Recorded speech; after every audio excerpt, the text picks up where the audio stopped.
We begin with the Supreme Court, which has affirmed its earlier decision, which stated that the whole High Court erred when it granted an injunction against the gazetting of John Peter Amewu as Hohoe MP-elect.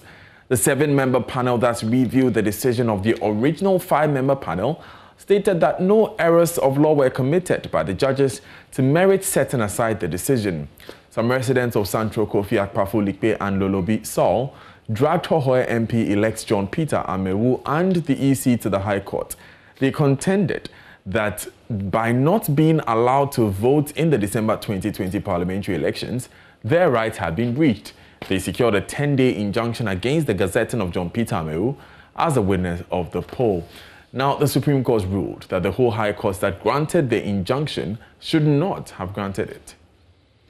The South residents had contended that by not being allowed to participate in the December 7 parliamentary elections, their voting rights were breached, and so they said that prior to the creation of the new regions, they were voting in the Hohoe constituency, and so if they were taken out of the Hohoe constituency and a new constituency was not created for them to vote in that particular constituency, it meant that John Peter Amewu, who won the Hohoe elections, his election should not be allowed to stand because some people who should have participated in the voting process with the potential to change the outcome were not allowed to participate. The Supreme Court, as a 5-member panel, took the view that such an action is not a human rights issue and it's rather an election petition, or if they are filing a human rights action, they should be seeking human rights reliefs, and so the court dismissed it.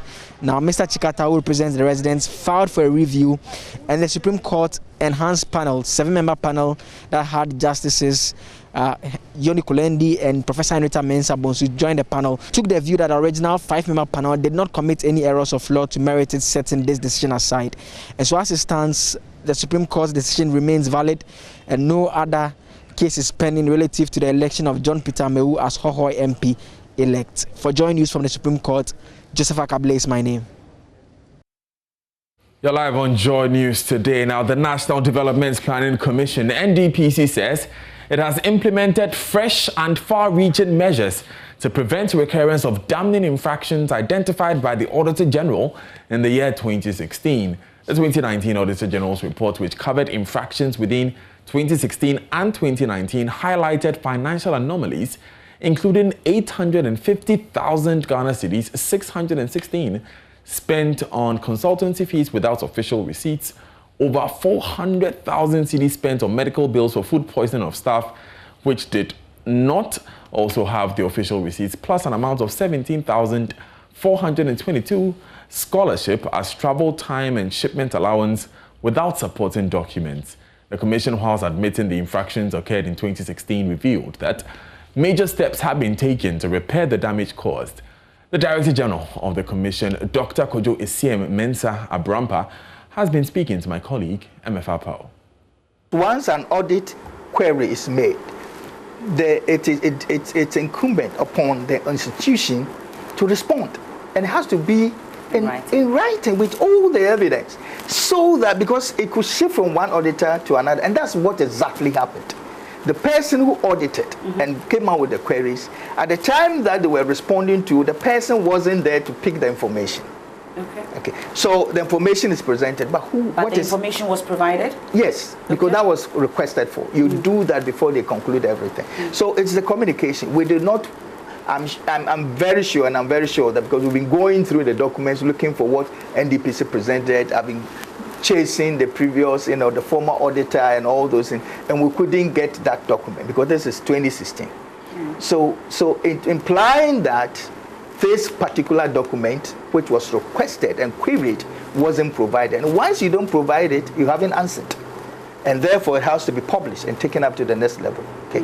So what we have done is that immediately, when that observation was made, the subsequent scholarships, this was applied because we were advised to pick a receipt. So the subsequent ones, we've complied. But this particular one has not been taken up. Okay, yes. And I'm sure it's because of the communication, the time range, the different persons who have managed the audits, both at our side and also the person managing the desk over there. And that is it. But the person is here, the receipt has been provided, and I've insisted on that. I want to see the receipt myself to be able to satisfy. So yesterday we went to a crash meeting to look at go through all these processes to make sure that now we have the information. We put a paper on it and send it back to the Accountant General, Auditor General, that this is the information which should have been provided. Whether it was sent to you or not, it is not your problem at all. It is our problem with the communication. And this is a time lapse. There've been 3 different Director Generals in the process. We also had our head of administration, who is responsible for this. May he rest in peace. He died during the period. So there's been a bit of communication here and there. Away from that story, victims of an arson attack at Meduma in the Ashanti region have to go without food to cater for their medical bills. Patience Kwating, whose fiancé allegedly set their home on fire, suffered burns together with 2 of her children. Her first child died in that fire. She has been discharged from the hospital together with 1 of her children, but her other child, who suffered severe burns, is under close medical monitoring. Nani Aljima visited survivors of the attack and filed this report. The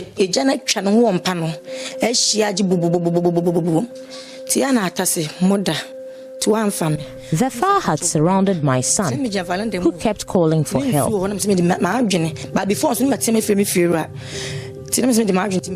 He mentioned my name 3 times, and that was it. Mother 3 times. Those were the last words of 10-year-old twin, Prince Osei, who was burnt to death in the fire. He was buried a week after the incident.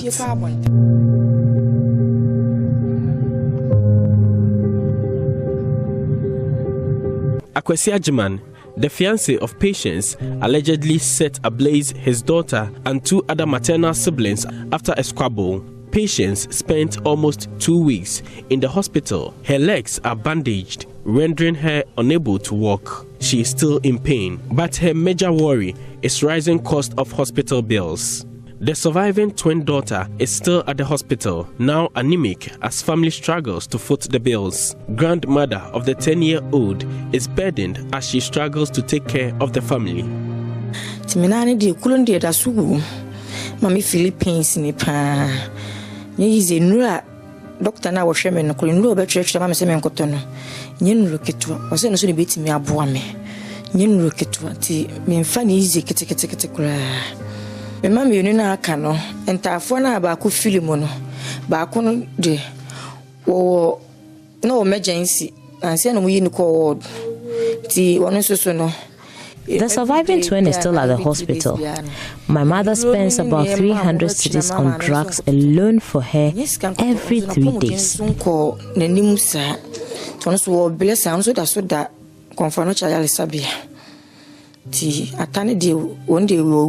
Last week Monday ni ko sie no ti ketwa ba ko na ka menchende and ejani emframa kakra ne fan ho to no wan sheda. The last girl is well.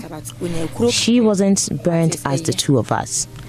I now sacrifice food for myself to take care of the medical bills. Menya bi fan ko treat me nan ti me chiri me yam kom kakra bi ku tambia na me de me mani afa dropping na me de akọ wo am ko am nkuta sika o.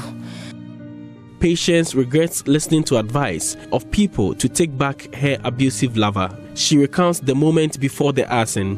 Ebufu ni wo ni mu ni bufu a do people bit me aye. Violent. Ajiman has a quick temper and is very violent. I stayed with him because I didn't have anywhere to go. He maltreated me until I could get money to rent for myself.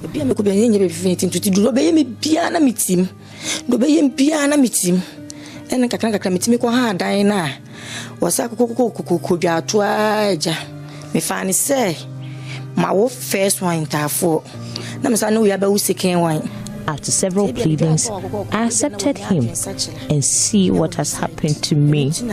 My mother warned me against him.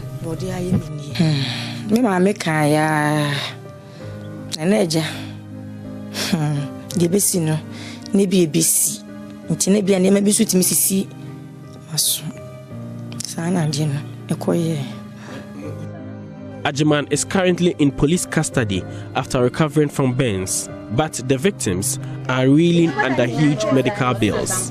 For Joy News, Nana Ojima reporting. You're live on Joy News today with me, Daniel Daze. Stay with us.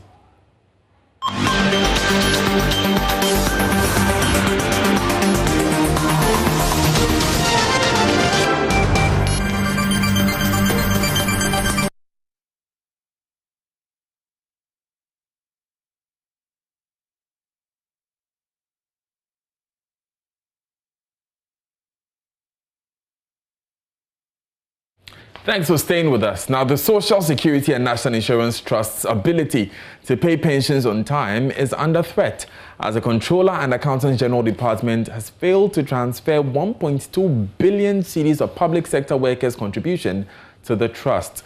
The conclusion is captured in the Auditor General's report on public boards, corporations, and other statutory institutions for 2019. As my colleague Elton Broby reports, the development, according to the Auditor General, poses a major threat to retirement incomes. Let's get into the document and bring you some responses from the Controller and Accountants General with him via Zoom. Right, so Elton is with us. Elton, what explanation did the Controller give for his inability to transfer the money to SNIT? Well, Daniel, so the explanation as captured in the audited report covering the period 2019 is that the Controller says that he's been engaging with SNITs on how best to resolve this particular matter. Now, the amount of money outstanding is 1.2 billion Ghana cedis. And according to the Controller, so far, they have paid 430 million Ghana cedis to SNIT. And then they have also issued a bond of 235 million Ghana cedis. So put together, the money they have advanced so far is 665 million Ghana cedis. But the 1.2 billion, which is outstanding, which the Auditor General finds it worrying because of the implication it may have on the payment of retirement and pension, has not been answered by the Controller in this report that captures the infractions identified by the Controller's office relating to the payment of workers' contribution to SNIT. So that is outstanding. But what they've done so far, what they've paid so far, it's 665 million Ghana cedis, which has been, clarified by the Auditor General. But the outstanding of 1.2 billion, which has been taken our source, but has not been advanced to the SNIT, is what is making it difficult. Now, according to the Auditor General, if the money is not given to SNIT, there are implications, and for them, it may lead to non-investment or the first year of workers' contribution on time to ensure value for money, non-transfer of the second tier to the National Pension Regulatory Authority for onward transfer to the trustees for timely investments. It will also affect money that may go to health insurance to ensure quality health care delivery. And lastly, the ability to pay pension on time may be hampered and thereby may pose a threat to retirement income security to workers. So these are the four areas that the Auditor General has identified as may suffer if the Controller is unable to pay the 1.2 billion Ghana cedis. But according to this report as we have it, there's no explanation as to why the 1.2 billion has not been advanced to SNIT as of now. Daniel.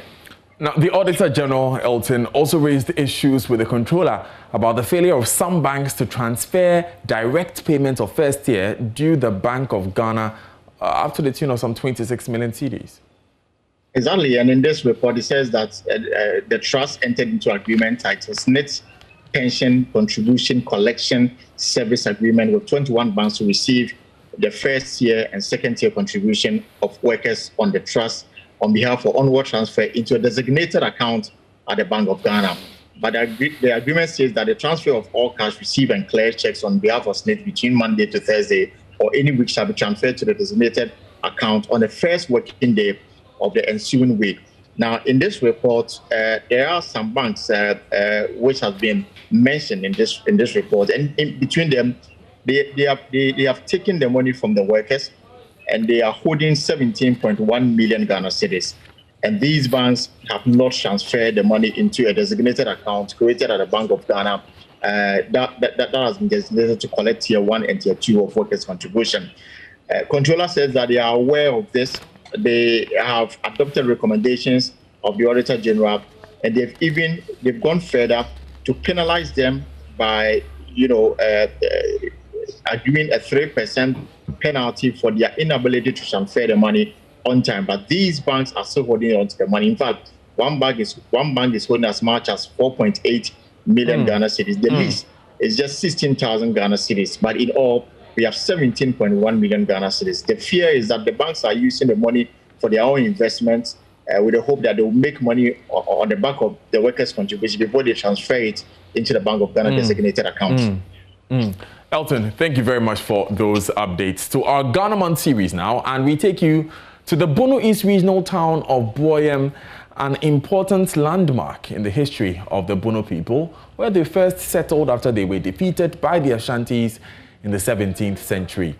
The community, though small in size, is however rich in history and tourist attractions. It is about 15 kilometers from Techiman, and the name Boyam literally means in the belly of a rock. Though many people know little about this community, the history of Techiman and the Bono people cannot be complete without a proper frame of reference to the Boyam community. Correspondent Anna Sabit tells us more.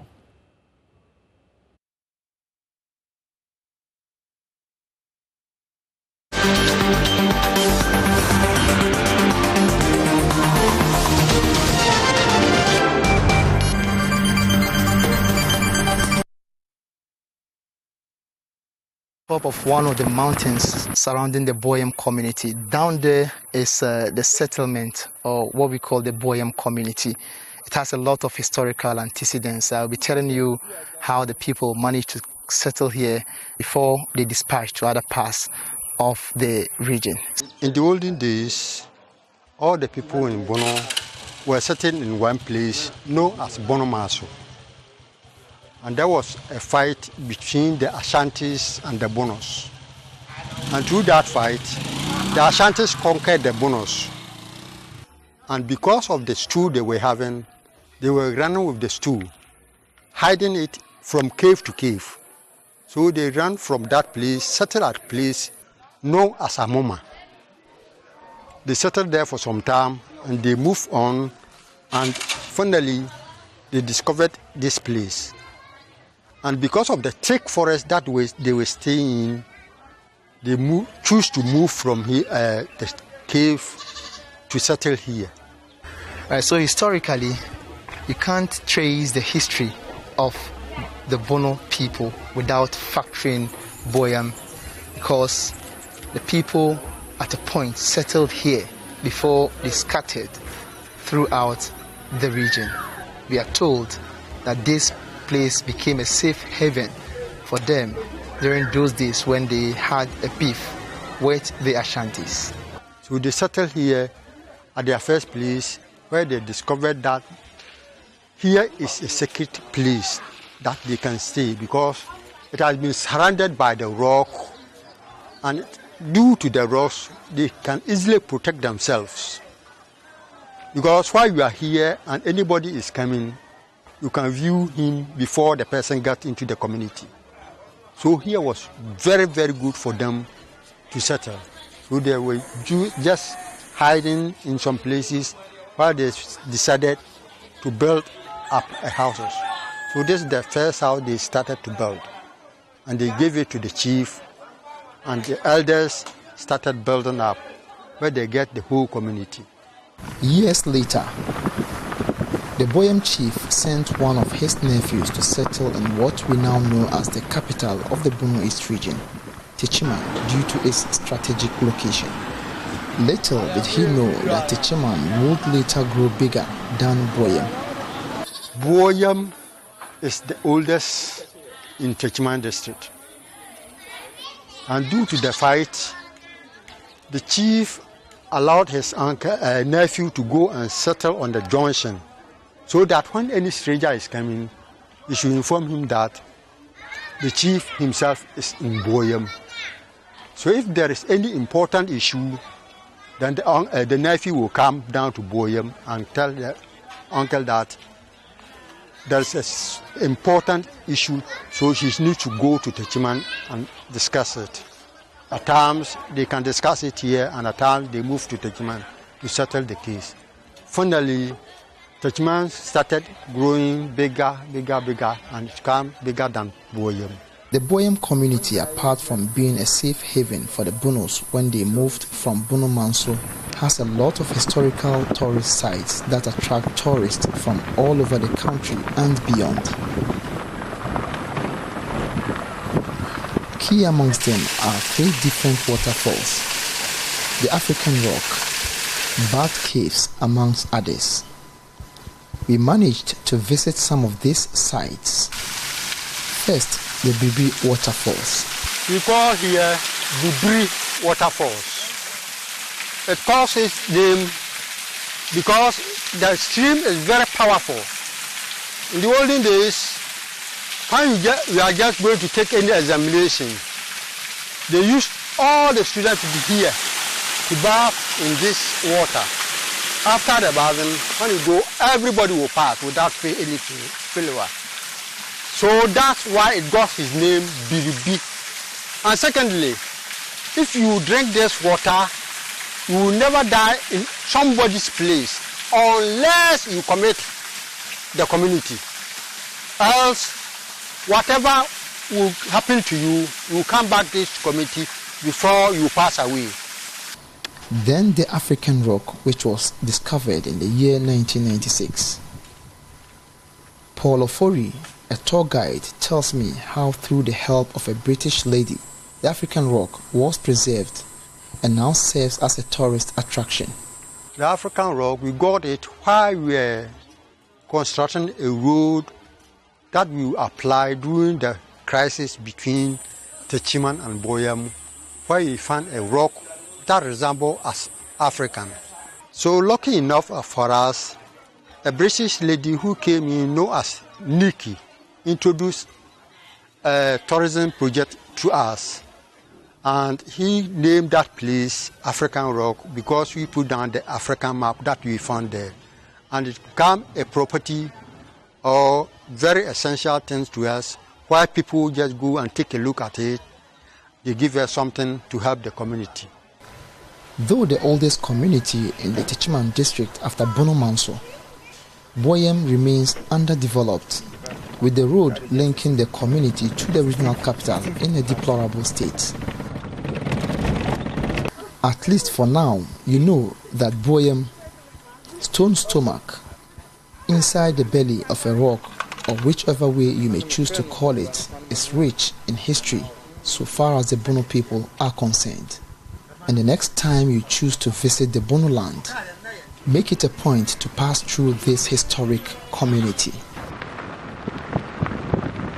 From the Boyam community, which literally means inside the belly of the rock. My name is Anas Sabit, reporting for Joy News. Now, in the face of a looming water crisis in Kumasi, stakeholders have started engaging settler farming communities around the Barekese Dam to halt the spate of encroachment. Rampant deforestation and the use of agrochemicals on farmlands continue close to the dam's buffer zones are impacting the quality of water being generated from the dam. The Ghana Water Company, Water Resources Commission and the Asanteman Land Restoration Project have activated a community sensitization project. Prince Apia has more. Inhabitants of the catchment communities here are mainly cocoa farmers whose activities negatively impact the operations of the Barekese Dam. Daniel Bernard Kumro is chairman of the Farmers Association. Na yenim se ha no ebetena ha ba ende nkyerɛkyerɛ hodo a ɔma bɛkyerɛkyerɛ ma yehu se emfa enuro na yɛbɔ wasase so. We have been educated to desist from some of our poor practices, such as the use of chemicals and the cutting of trees. Now we know there is a large amount of money spent by the government in sustenance.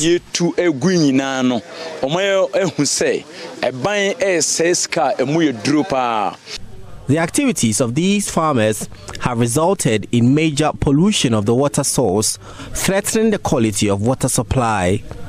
tree cutting and use of agrochemicals on the encroached land are major challenges. Alhaji Adam Yakubu is Ashanti Regional Water Quality Manager of the Ghana Water Company. Of the application of these agrochemicals, it tends to increase algal bloom and then can be detrimental to our health. And when we treat water, part of the water is hot, thrown away as hot, dirty water as a result of the treatment. So as this activity continues, the dirty aspect of the water tends to increase. Therefore, the available water, you understand, for the consuming public tend to reduce, even though the plant capacity still is intact. The buffer areas of water bodies are reserves that help protect the dam, but the farming activities are occurring close to the zone. Settler farmers are being trained to help enforce the 100-meter buffer zone restriction. The training is spearheaded by the Santiman Land Restoration Project. Fred Che is the project coordinator.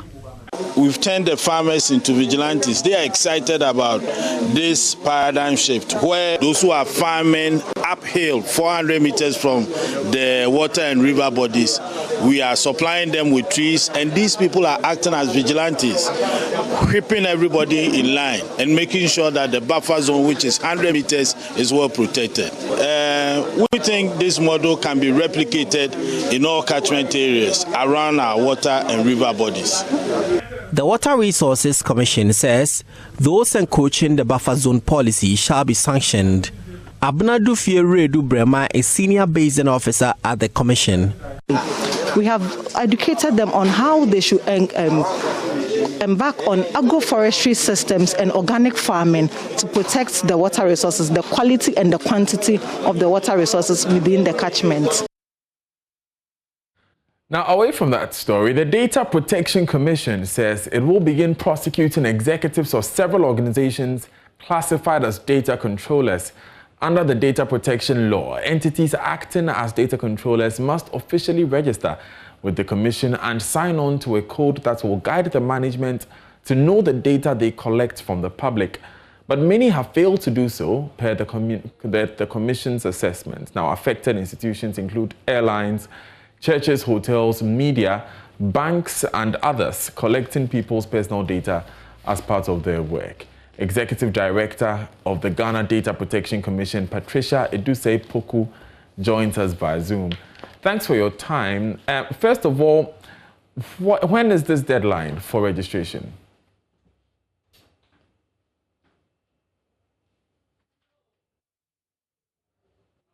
Please unmute your microphone. Right, Patricia Eduse Poku is the Executive Director for the Ghana Data Protection Commission. Ma'am, when is the deadline for the registration? There's no deadline for registering with the Commission. However, the amnesty period that was agreed with the Minister of Communications ended on 31st. Well, it will end tomorrow. So does that mean that these organizations have until tomorrow to register? Yes, until end of business tomorrow to register in order to waive any applicable arrears of the previous years. And what that means is that since the law came into effect, institutions and entities in the country have been liable for the data protection registration at a fee. And those who haven't done it up until tomorrow will incur a cost unless you register by end of business tomorrow to waive all the previous years and only pay for the current year. From 1st April, when you register, we will be able to calculate your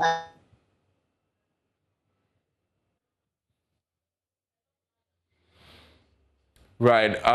Patricia Eduse Poku is the Executive Director for the Data Protection Commission.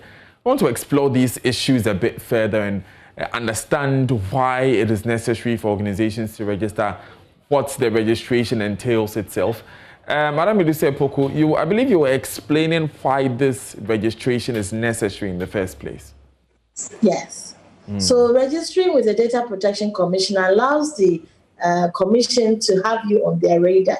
We are able to now categorize entities in the country into industry bodies, into sectors that enables us to raise awareness and to also promote data protection, explain your legal obligations to you, basically for us to engage and to interact with businesses and entities to implement their internal privacy program that contributes effectively to the digitization of the economy. So, it's critical that we register and come into the Commission's database so we can plan with you and engage and support you to implement your privacy program. So if these businesses don't register with you, that means that their privacy program cannot be trusted. Yes, because you may do your best. Most entities, especially those in the financial sector, already have a compliance culture. However, there's an act, a legal obligation that you have to comply with.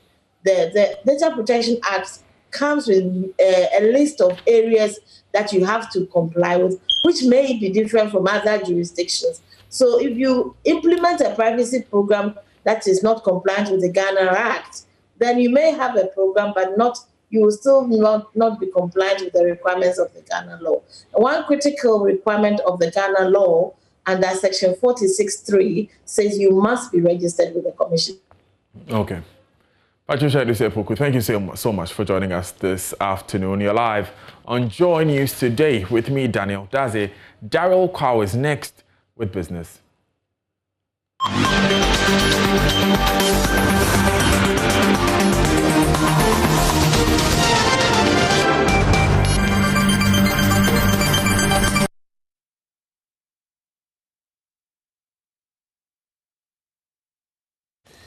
Hi, good afternoon. Welcome to Business. My name is Daryl Kwao. Government says it is developing a framework to boost the manufacturing sector so Ghana benefits from the Continental Free Trade Area. Chief Director of the Ministry of Trade and Industry, Patrick Mimo, disclosed this when he addressed the Graphic Business Stanbic Bank breakfast meeting on leveraging opportunities under the Free Trade Agreement in Accra.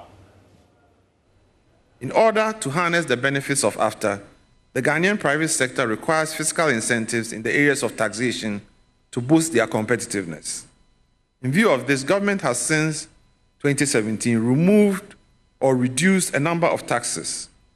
Under the Industrial Transformation Program, for example, a number of fiscal incentive frameworks, including waiver of import duties for imported plant, equipment, machinery, and raw materials for 1D1F companies, and companies operating under the Ghana Automotive Manufacturing Development Program were approved by Parliament in 2018.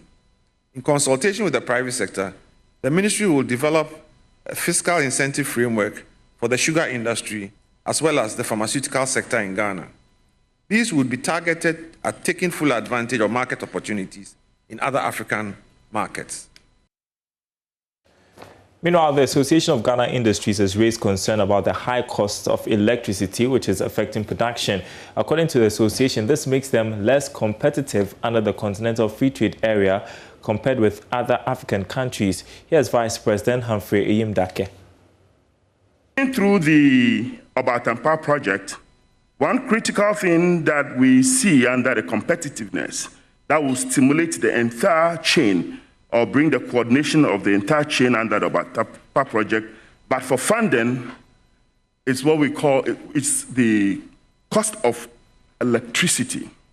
For manufacturers and industrial players, one critical thing over the years that we have spoken about and advocated for has to do with the crop subsidy of the crop subsidy concept of electricity management, where we have industry subsidizing the domestic market.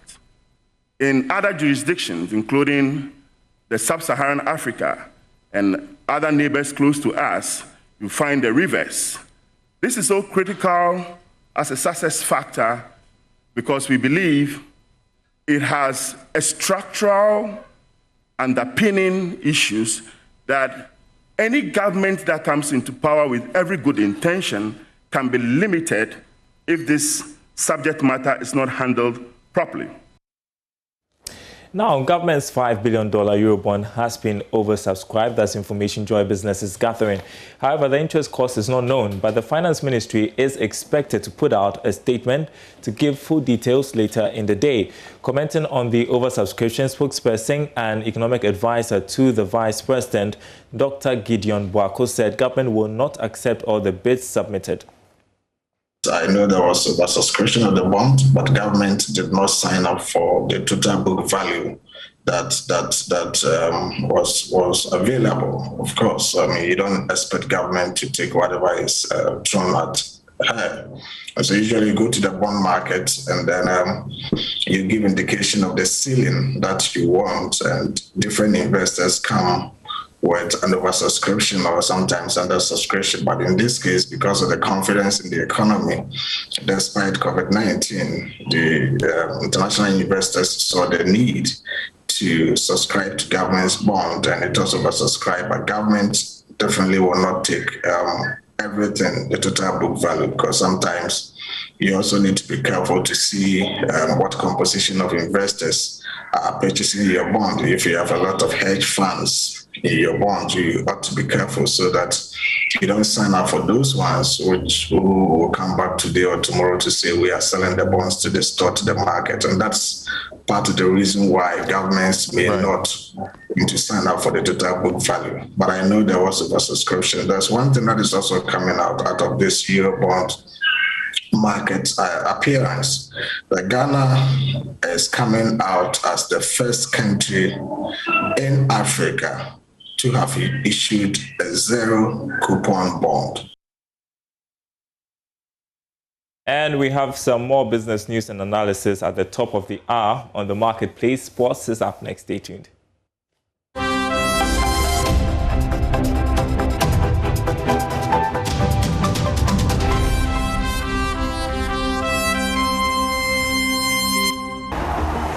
Hello, good afternoon and welcome to the sports segment with me, Oreko. Before we do start off from some current news here on the local scene that has to do with the Asante Kotoko new head coach, that's Mariano Barreto. Now, he has promised that he is going to make sure he achieves Otumfo's vision that he set out for the club. This comes after he met the leadership of the Kumasi-based club when he arrived in Ghana. Now, he would be taking charge of the team for the rest of the second round, and he's been speaking to the media for the first time since signing the Kotoko deal. When Nana called me 2 weeks ago, and he made me a challenge, coach, I need you come to help us to build together a fantastic future for Kotoko, Ashanti Kotoko.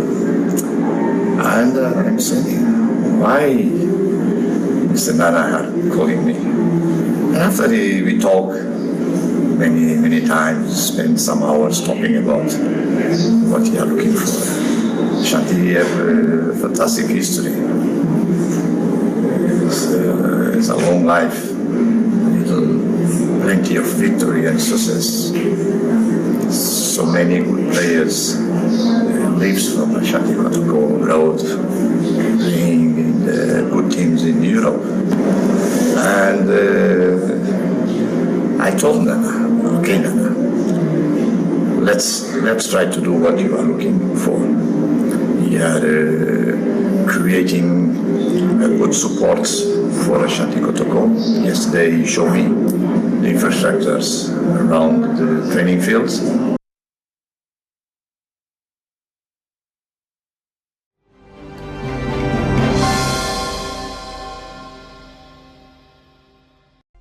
Good afternoon, welcome to Showbiz here on Joy News. Now, 3 music artists of the year, Dennis Nana Dramina, known in Showbiz as Kiddy, says he wants to build a solid brand for himself in the Ghanaian entertainment industry. He spoke on the Super Morning Show. When I look at Shatta, I look at all these artists. They've been in the industry for years, you know, so they've built something for themselves. I want that as well. As I work hard, I also want to build something for myself, my family. So yeah, I keep working. Do you think you can do what it takes? Because there are many who look at people like Shatta and they think look, it's not just the music. His music is amazing, but it's not just the music. It's very obvious all around the world. It's being echoed into our ears that if you want to be a successful musician, do not focus on only the music. The music alone, the music is good, but it's all about building a huge and solid brand around you. So because the music, dear, one day you can wake up and your throat, the music.